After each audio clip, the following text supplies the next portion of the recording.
अस्सलामु अलैकुम सामीन। आज की इस वीडियो में हम उर्दू अदब की अहम शाख लिसानियात के तहत सौतियात, सर्फियात, नाहवियात और मानवियात के सवरात की वजाहत करेंगे।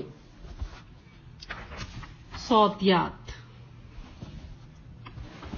सौत का लुग़वी मानी आवाज का है। सौतियात में जुबान में आवाज़ों की अदायगी का मुतालिया किया जाता है। ये आवाज़ें कैसे पैदा होती हैं, इनकी दर्जा बंदी किस तरह से की जाएगी। इस मुताले में आवाज़ों की तश्कील, आवाज़ों की अदायगी, तरसील, नीज़ आवाज़ों की उनके मखारिज और दीगर अमूर के एतबार से दर्जा बंदी की जाती है।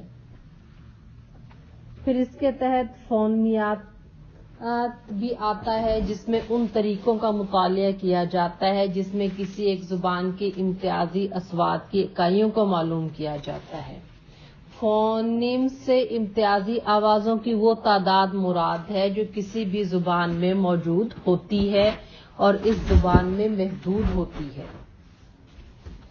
लिहाजा सौतियात से मुराद आवाज़ों का मुतालिया है। इसके बाद है सर्फियात। सर्फ वो इल्म है जिसमें लफ्जों का जोड़ तोड़ और उनके इस्तेमाल का कायदा बयान किया जाता है। सर्फ से मुराद किसी जुबान में मौजूद छोटी छोटी सर्फी इकाइयों का मुतालिया किया जाता है।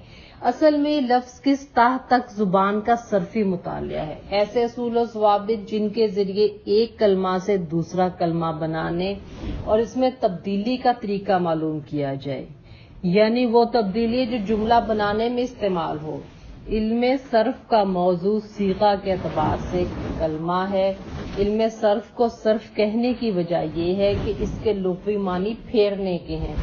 इस इल्म में चूंकि एक कलमे को फेर कर उसकी मुख्तलिफ सूरतें बनाई जाती हैं, मुख्तलिफ सूरतें बनाने के तरीके बयान किए जाते हैं, इसलिए इसे इल्मे सर्फ कहते हैं। इसके बाद है नाहवियात। इल्मे नाहव किसी जुबान के जुमलों की साख्त और जुमलों में लफ्जों की तरतीब के कायदों का नाम है। नाहव का लुग़वी मानी किनारा, रास्ता या इरादा के हैं। इस्तिलाह में वो इल्म जिसमें ऐसे कवायद बयान किए जाएं जिनके जरिए इस्म, फेल, हर्फ के आखिर में तब्दीली वाक़या होने या ना होने और इस तब्दीली की नौयत का इल्म हासिल किया जाए।